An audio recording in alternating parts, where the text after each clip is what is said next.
Salut tout le monde, on se retrouve aujourd'hui pour une nouvelle vidéo sur ma chaîne. Aujourd'hui on va parler de l'année 2021. Ma dernière vidéo se concentrait sur mes coups de cœur et mon bilan de l'année 2020. Aujourd'hui on parle de la nouvelle année et surtout des 21 livres que je souhaite lire cette année pour 2021.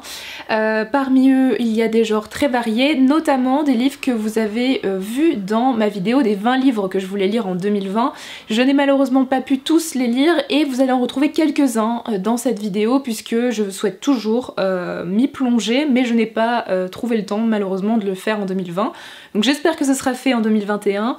Cette année je ne me donne pas vraiment de résolution livresque puisque je ne les tiens jamais ou je les oublie en fait. Je les marque mais en fait j'oublie que je les ai notés quelque part et donc je ne les suis pas. Le seul objectif que je me donne c'est de lire 60 livres comme je l'ai fait l'année dernière. L'année dernière je suis arrivée à 58 livres sur 60, ce dont j'étais très contente, mais j'aimerais vraiment atteindre les 60 livres pour 2021, je sais que j'en suis capable, donc je me donne de nouveau ce petit défi pour cette année. Et on va donc se lancer dans la pile à lire qui est la partie qui vous intéresse sûrement le plus. Il y a donc 6 livres que je n'ai pas pu lire de mon ancienne pile à lire de 2020, donc il s'agit de ces 6 livres là. Je vous les présente très rapidement, les résumés seront en barre d'infos puisque je ne veux pas qu'on passe 10 ans dessus puisque je vous les ai déjà présentés dans plusieurs piles à lire. Donc on va être assez rapide. Le premier il s'agit des Piliers de la Terre de Ken Follett aux éditions Le Livre de Poche. Je sais que vous avez été nombreux et nombreuses à me dire de le lire, j'espère sincèrement pouvoir le faire cette année. Ici c'est un roman historique très connu. On est en Angleterre au XIIe siècle, on va suivre une sorte de fresque de personnages entre guerre, famine, pouvoir, gloire, bref. C'est une sorte de fresque historique de l'Angleterre du XIIe. J'espère sincèrement qu'il sera à la hauteur de toutes les critiques que j'ai entendues. Le second livre, il s'agit aussi d'un classique avec Jane Eyre de Charlotte Brontë aux éditions Pocket. Ici un classique du 18e si je ne me trompe pas, 18-19e, assez féministe. J'avais déjà lu Les Hauts de Hurlevent de sa sœur. J'aimerais beaucoup découvrir cet ouvrage cette année, notamment puisque j'ai vu ce livre dans la série Anne Wiveney qui m'a donné très envie de le lire, donc pourquoi pas cette année, ce serait pas mal. Ensuite, deux suites de sagas que je n'ai malheureusement pas pu continuer en 2020 et que j'espère pouvoir faire en 2021. Il s'agit du deuxième tome de la trilogie La Faucheuse, donc Thunderhead de Neal Shusterman. Ici je l'ai en édition VO anglaise mais elle est sortie en français. Un roman de science-fiction qui traite notamment de la personnification de la mort avec ses faucheuses. C'était un concept que j'avais beaucoup apprécié avec le premier tome, que j'ai lu il y a un moment déjà, et j'aimerais vraiment cette année, pourquoi pas lire le tome 2, voire même le tome 3. La deuxième suite de saga que vous voyez dans absolument toutes mes piles à lire, mais qui est une grosse brique qui me fait toujours peur et que je mets souvent de côté, il s'agit du troisième tome de la saga A Court of Thorns and Roses, ici A Court of Rings and Runes de Sarah J. Maas aux éditions Bloomsbury. Aussi un roman en anglais qui est une grosse bricasse de 700 pages en fantasy young adulte, mais j'aimerais sincèrement conclure cette saga cette année puisque c'est pas la saga que je préfère au monde, mais c'est une saga plutôt sympa et que j'avais quand même envie de connaître la conclusion. Les avis étant assez mitigés, ça ne me motive pas vraiment, mais il faut bien que je m'y mette à un moment donné et ce serait bien que ce soit cette année. L'avant-dernier livre, il s'agit de Americana de Chimamanda Ngozi Adichie aux éditions Fourth Estate. Ici aussi un roman féministe contemporain d'une autrice dont j'ai lu les essais et que j'ai adoré, donc sincèrement il faut absolument que je le lise cette année. Le dernier, il s'agit du Nom du vent de Patrick Rothfuss, donc le premier tome de Chroniques des tueurs de rois. C'est un classique de la fantasy que je n'ai toujours pas lu, aussi parce qu'il est énorme, mais parce qu'il y a tellement de bonnes critiques que ça me fait un peu peur et j'espère sincèrement aimer autant que tout le monde. Voilà, c'est aussi un livre que j'ai très envie de lire et j'espère pouvoir le faire en 2021. On passe donc au nouveau livre que j'ai ajouté pour cette pile à lire de l'année. Là je vais vous montrer 5 suites de saga, donc c'est pareil, je ne vais pas vous donner les résumés. Pour ceux que ça intéresse, ils seront en barre d'infos, mais je ne veux pas vous spoiler sur les premiers tomes de ces séries. Le premier, il s'agit des Révoltés de Bohême d'Estelle Faye, ici le second tome des Seigneurs de Bohême aux éditions Critiques, un roman de fantasy dont j'avais adoré le premier tome, qui avait été à la limite du coup de cœur, que j'avais notamment lu pour le Plib, et ce second tome se passe 15 ans après la fin du premier tome, donc on suit forcément des personnages du premier mais aussi de nouveaux personnages, et aimant énormément la plume d'Estelle Faye et son univers, j'espère sincèrement aimer cette suite. Une saga qu'on ne présente plus, il s'agit des The Lunar Chronicles, donc ici le tome 2 Scarlet de Marissa Meyer, connue sous le nom des Chroniques lunaires en France. Toute la saga a été publiée depuis un moment aux éditions Pocket Jeunesse et depuis aussi un moment en anglais. Ici c'est le second tome, il s'agit en fait d'une saga qui réécrit les contes de fées dans un univers de science-fiction. Dans le premier tome on suivait Cendrillon, ici on va suivre le Chaperon Rouge. J'avais adoré le premier tome, que j'ai même lu 2 fois, et j'aimerais sincèrement continuer cette saga de science-fiction qui se lit extrêmement bien, et en général les gens ont d'excellents avis sur cette saga, donc ce serait cool que je la continue cette année. Une série que j'ai continuée en 2020, et je veux continuer cette série aussi en 2021, il s'agit de l'Assassin Royal de Robin Hobb. Ici c'est le 4e tome, Le Poison de la Vengeance, aux éditions J'ai lu. J'ai donc lu le tome 2 et 3 en 2020, j'aimerais sincèrement lire le tome 4, 5 et 6 pour finir le premier cycle de cette saga de fantasy, et pourquoi pas en 2022 attaquer Les Aventuriers de la Mer de la même autrice.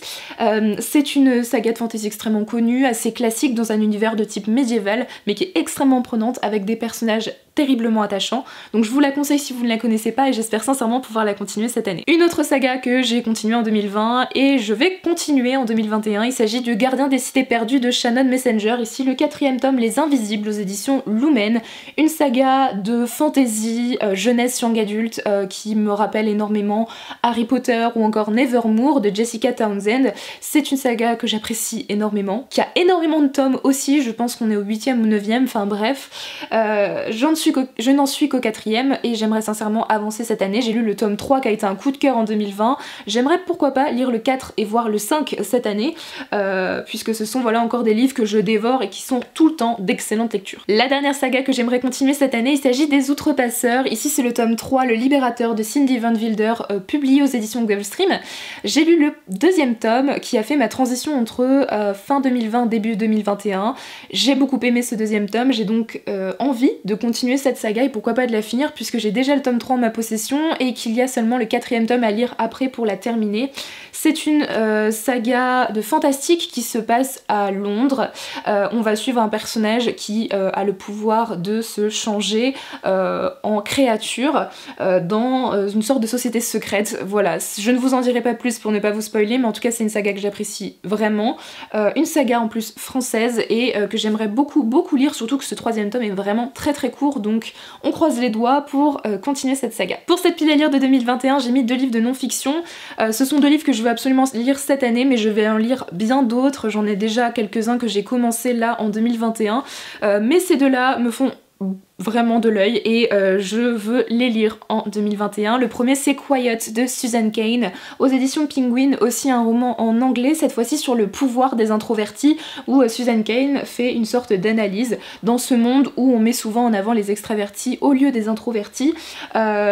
Étant une introvertie moi-même, en tout cas une majorité introvertie, j'aimerais sincèrement découvrir certaines choses avec ce livre. J'espère qu'il sera aussi intéressant que le succès qu'il a reçu. Le 2e livre de non-fiction, c'est un livre que je ne vous présente plus, il s'agit de Devenir de Michelle Obama aux éditions Fayard, un livre qui a fait énormément parler de lui. Il s'agit ici de l'autobiographie de cette première dame, de cette femme assez incroyable qui inspire beaucoup d'entre nous, et j'aimerais sincèrement découvrir vraiment sa vie, sa plume, toute son aventure aussi au pouvoir avec son mari Barack Obama. C'est un livre qui a eu énormément de succès et j'espère sincèrement l'apprécier autant que tout le monde. Cette année, pour cette pile à lire, j'aimerais aussi lire quelques classiques et notamment me plonger dans la littérature russe. J'ai acheté quelques classiques en 2020 mais je n'ai pas pu les lire et j'aimerais sincèrement en 2021 découvrir Anna Karénine de Léon Tolstoï aux éditions Pocket. Ici c'est vraiment un des grands classiques que l'on connaît tous. Si j'ai bien compris, il s'agit d'une histoire d'amour, mais c'est aussi un roman historique sur l'Empire russe. Je n'ai pas vraiment envie d'en savoir plus, c'est une sacrée brique aussi qui fait presque 1000 pages, mais j'espère sincèrement accrocher à cette plume, à ce livre qui a quand même un sacré succès et une sacrée postérité. Une saga de classiques cette fois-ci que j'ai envie de lire et dont j'entends parler depuis tellement longtemps. Il s'agit du Comte de Monte Cristo de Alexandre Dumas, ici le tome 1 et le tome 2 aux éditions Le Livre de Poche Jeunesse. En fait il s'agit d'un roman d'aventure qui est qualifié par beaucoup de lecteurs du 21e siècle comme des classiques qui se lisent extrêmement bien avec beaucoup d'action.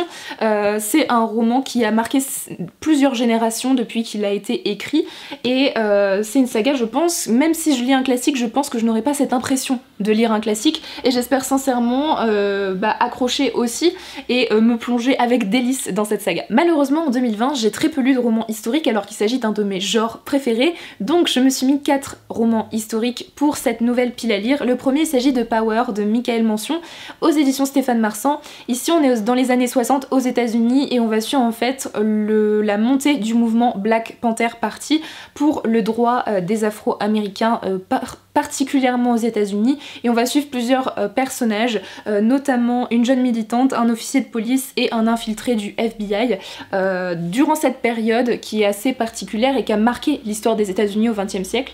C'est une période qui m'intéresse beaucoup mais dont je sais peu de choses finalement, et je me dis qu'à travers ce roman historique je pourrais peut-être connaître un peu plus de bases sur cette période. Une autrice dont j'entends énormément parler et qui a écrit peu de romans mais qui ont eu énormément de succès aussi, il s'agit de Yaa Gyasi, et cette année j'aimerais lire No Home, qui est son premier roman, aux éditions Le Livre de Poche.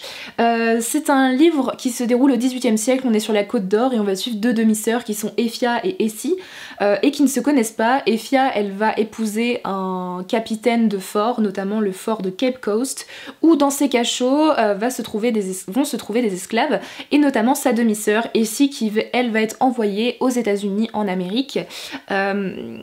Et donc on va suivre les vies de ces 2 demi-sœurs qui se mêlent, s'entremêlent et ils se séparent. J'espère vraiment l'aimer parce que c'est un livre qui a l'air de toucher beaucoup de gens et que les autres romans de l'autrice ont l'air assez incroyables aussi.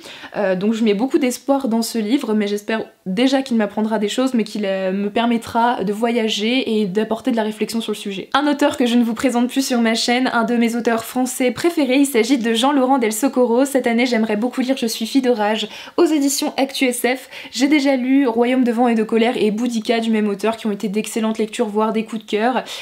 Il s'agit d'une de ses dernières sorties, Je suis fille d'orage, dans une édition absolument magnifique que j'ai depuis déjà un moment en fait dans ma pile à lire, et je ne m'y suis pas plongée puisque dans la pile à lire précédente de 2020 j'avais lu Boudica, et donc cette année je continue avec mon roman de l'année de cet auteur. Ici on est en 1861, on parle de la guerre de sécession et on va suivre surtout un huis clos entre la mort elle-même et Abraham Lincoln.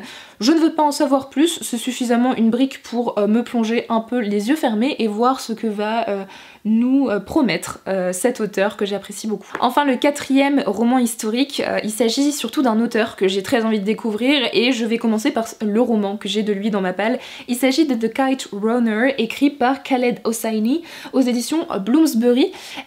Ici je pense qu'il a été traduit en français sous le nom Les Cerfs-Volants de Kaboul si je ne me trompe pas.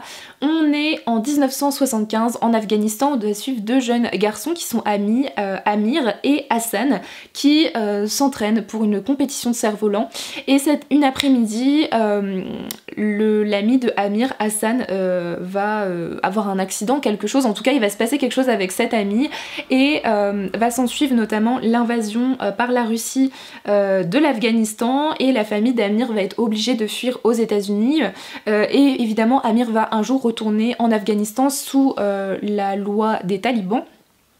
C'est un livre qui a fait énormément parler de lui, qui est apparemment extrêmement touchant, qui est pas forcément facile à lire. C'est un auteur dont tous les romans font sensation, et j'ai vraiment envie de découvrir déjà cette période dont je connais en fait très peu de choses, de découvrir un auteur qui a autant de succès, et j'espère sincèrement réussir à voyager avec cette lecture et à être plongée dans cette histoire. Et enfin les 2 derniers livres de cette pile à lire, il s'agit de livres de science-fiction fantasy que j'ai très envie de lire cette année. Le premier, il s'agit du premier tome du cycle de Fondation, donc Fondation de Isaac Asimov aux éditions Folio. Ici c'est un auteur phare de la science-fiction, je voulais en lire plus en 2020, je ne l'ai pas fait, donc je me dis que c'est le moment cette année, et j'aimerais découvrir cette saga. Ici on est au début du 13e millénaire dans un empire qui est extrêmement prospère, et on va suivre un savant, Harry Seldon, qui va inventer une nouvelle discipline, la psychohistoire, qui lui permet de prédire l'avenir, et il va prédire la chute de l'empire d'ici 3 siècles. suivi évidemment d'une ère de ténèbres qu'il estime à 30 000 ans. Et pour essayer de réduire cette ère de ténèbres de 30 000 ans à 1000 ans, il va devoir construire Fondation, donc qui est en fait un projet chargé de rassembler toutes les connaissances humaines. Et apparemment on va suivre sur un assez long moment ce savant et ce projet qui va se développer pour sauver en fait une partie de l'Empire finalement. J'espère sincèrement apprécier, c'est de la science-fiction pure et dure classique, j'espère voilà accrocher et pourquoi pas continuer cette saga dans l'année parce que c'est un livre assez court. En tout cas j'ai hâte de découvrir cet auteur que je n'ai jamais lu. Enfin le dernier livre de cette pile à lire, il s'agit d'une sortie que j'attendais avec grande impatience puisque je l'avais déjà repéré ce roman en anglais et que j'hésitais beaucoup à le lire et finalement les éditions de Saxus l'ont sorti en fin d'année 2021 et je l'ai reçu à Noël. J'ai tellement hâte de m'y plonger puisque le premier roman que j'ai lu de cette autrice a été un coup de cœur. Il s'agit ici du premier tome de la saga Bone Season, donc saison d'os de Samantha Shannon, donc aux éditions de Saxus, dans une magnifique édition hardback. Ici c'est un roman, un peu un mélange entre science-fiction et fantasy. On est en 2059, on va suivre le personnage de Paige qui travaille pour une organisation criminelle dans les rues de Sillon, Londres. Et en fait elle est une clairvoyante, une marche-rêve puisqu'elle arrive à pénétrer dans l'esprit des gens pour récupérer des informations, mais sa simple présence est une atteinte à la loi et donc elle va être traquée et puis arrêtée pour être déportée dans une colonie sur l'ancien territoire d'Oxford où en fait elle va devenir une esclave et être complètement exploitée en tant que femme mais aussi en tant que clairvoyante apparemment.